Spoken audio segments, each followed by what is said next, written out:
made it. Not your fault, Adam, I know, but thank you very much. Hi, everyone. Hi. We'll get to you. I'll just finish here. You didn't miss much. It was the US and Europe, and I know you'll be much better. You can come straight in on the election in 1 second. Well, actually, I'll ask you now. I'm just saying the business reaction to what was touted as an early announcement so that they would have some certainty. It's not been as excited and as warm and loving as I would have thought. Oh, I think you put it well yesterday, Janine, when you complimented Gillard on her move. I think it is a good move as well. I don't see what the problem is. That said, business are a bunch of whingers. Any CEO who complains about politics having influences is just speaking a lot of garbage. As a business owner myself, I couldn't care less who's in power. It makes no difference to how I run my business. It should make no difference to how any CEO runs their business, and it's simply an excuse for their bad performance usually, rather than anything that's substantial. Oh, that's provocative, but I did speak to the AI Group. I agree. You agree. There are bigger things to worry about. I loved AI Group last night saying, oh, you know, business wants the end of this minority government. I said, here's a tip, we all do. I mean, it doesn't matter which side. I mean, Adam's right, but it's more the minority government that's the issue, or the lack of an obvious government, isn't it, Andy? Yeah, there's no issue about the election time because everybody knew we were going to have one anyway. Yeah. So that's irrelevant. Anybody whinging about that's really silly. I think, you know, the crucial thing is, as you say, you want some stability in government. You want some sort of real long-term policies that, you know, that business finds appealing, which obviously they don't with this particular administration. But even so, saying that, this government has got its legislative framework together. They have got the things that they wanted to do through over the last 6 years. Perhaps not at the pace they wanted, or necessarily in the format they wanted. Example being the mining tax, but they have moved through things. Why the minority government is giving everybody so many headaches, I don't know. I know. Adam, while you've probably been getting put onto the set there, you might not have heard S&P's put out a warning about Australia, you know, the potential for a downgrade, but a bit of a warning. How do you start? We opened up the panel tonight talking who was bullish and bearish. How do you feel about the year ahead, despite what S&P thinks?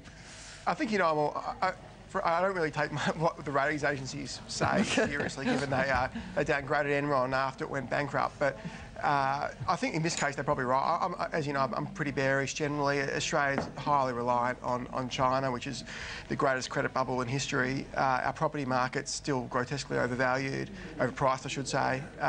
So yeah, I'm certainly no less bearish than I was last year or the year before. And 2007 when I shorted the market at 6,800. I think the last time I was bullish was about 2002. Oh, well, you're in the majority tonight. Then I tried bullish. It didn't work for me. I did it for 48 hours.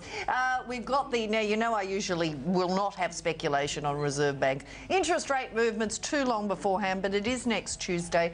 We have got a lot of interest, but do we care? Is there going to be much happen? No change, I don't think.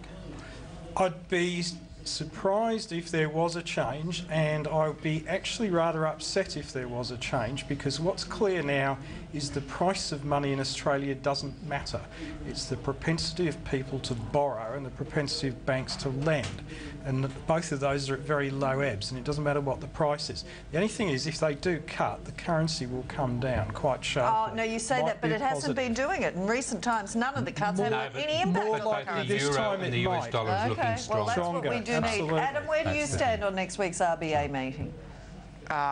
They certainly shouldn't cut. They shouldn't have cut the last 5 times. Andy was dead on. You are definitely a contrarian, aren't you, Mr. Schwab? I think Andy was right. The price of money has no influence. It just kills the elderly who rely on fixed interest, and it maybe puts a bit more money in the pocket of over-leveraged mortgage holders, but it certainly doesn't help the economy. And Glenn Stevens was such a responsible governor for the majority of his term, but he's lost the plot in the last year. Oh, well, don't worry. His term comes up 3 days after the election. There will be a dilemma for someone. We're going to take a short break with our Thursday night panel about events of the past week, our first week back, and tonight it's Andy Brown, John Stewart, with me here in Sydney, and in Melbourne, Adam Schwab. Gentlemen, let's get to a few little corporate matters. Rio, as I said on the first night, I mean, what's happening? Boards getting balls in this country. I think the... How much did he lose before they stood up? I forget how many billions. What, just little balls? Little balls.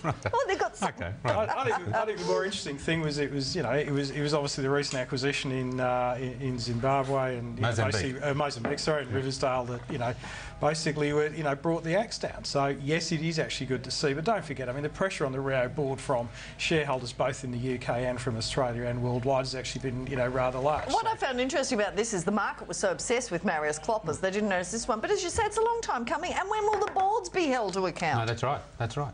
Well, because that's too risky and you can't find board members and there's only a small pool to pick from and everything like that. It's all bullo, I think. Adam, I know you had a view on the Tom Albanese execution. Yeah, I think last night Richard came on the show and said he was unlucky. Well, Tom, I don't know what reports Richard's reading, but Rio Tinto has lost more in write-downs than virtually any other company ever, with the exception of perhaps Time Warner. This is the most destructive CEO in history, or second most destructive CEO in history, and he was fired after 5 years and $50 million after a second disastrous acquisition in which 75% of the $4 billion purchase price was written off. You couldn't get a worse CEO than Tom Albanese. The fact that it's taken the Rio board so long is a disgrace. And most of the Rio board's still on there. And let's not forget, Albanese was on the board when they made the Alcan decision. He was on the board for 2 years at that stage and was the CEO. So anybody who's defending this bloke doesn't know what they're talking about. Good for you. Well, that goes to the heart of the coverage in the Australian press. I have been complaining for some time that I think they're at their wimpiest since the 80s. And now a perfect example of this. Didn't we warn last year that ridiculous publicity to that Qantas group, the Qantas Ginger Group? Now, they have proved themselves to be what we used to call in the 80s green mailers. I said last night grey mailers, considering they're all grumpy old men suffering irrelevance syndrome. There they were. They used the Fin Review to, ramp up interest. They quietly got out. Pump and dump, I believe, is the expression for this sort of stuff. $18 million was the report today. Yeah, I mean, look, at the end of the day, I've said consistently on here, I still own Qantas shares. I still think they're cheap. I still think the CEO's on the right path. But basically, this was just a group of high-profile people who used the press, and obviously it helped push the share price up. I think shareholder activism's great. If you don't like the strategy, go public. But remember, they didn't go public. It was all quietly done, and they only had 1%. No, it wasn't shareholder activism at all. That's buying 15 to 20%. Exactly. Adam, what did you make of the Qantas debacle?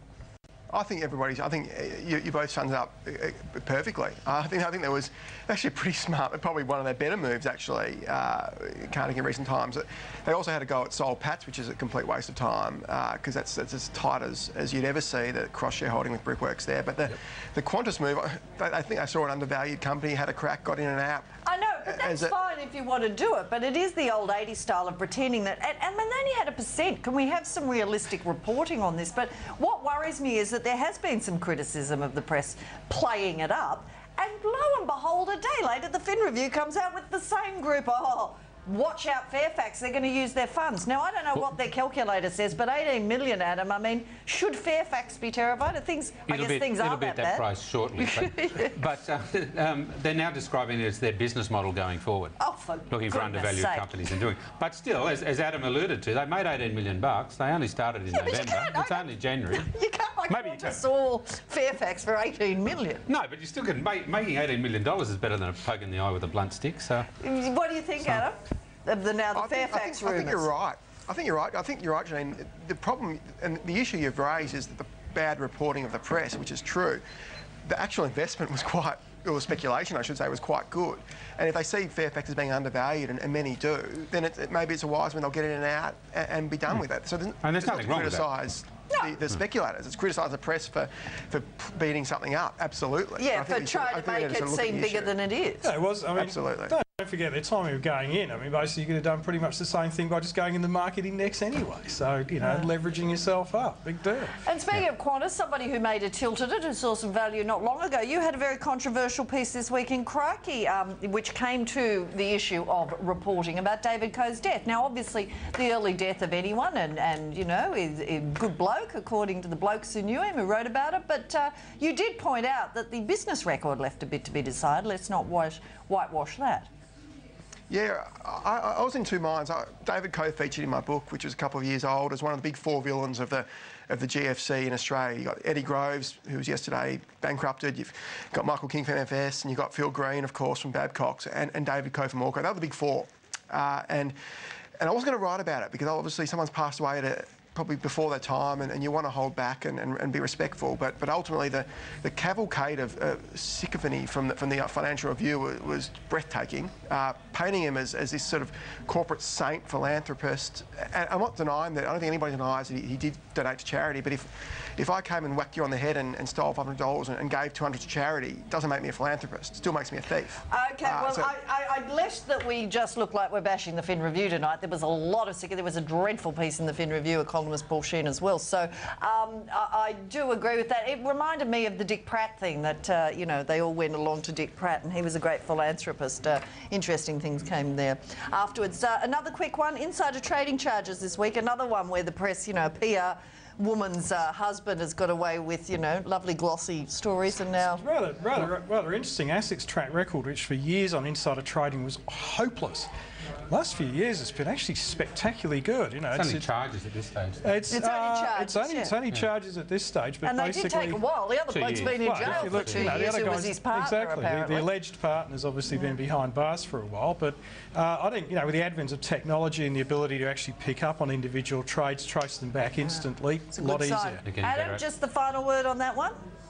I think the interesting story here is who it is. It's Ollie Curtis, who's Nick Curtis' son. Nick Curtis, obviously the CEO of Linus, who's had his own share of difficulties with Linus' share price down 80%, with the controversial Forge transaction. And he was working for his father at the time that he's been charged. He's working for him now. No, he went in business, a few years ago with that investment bank they started up. But yeah, that Forge transaction, incredibly controversial. So unfortunately, we've run out of time, gentlemen.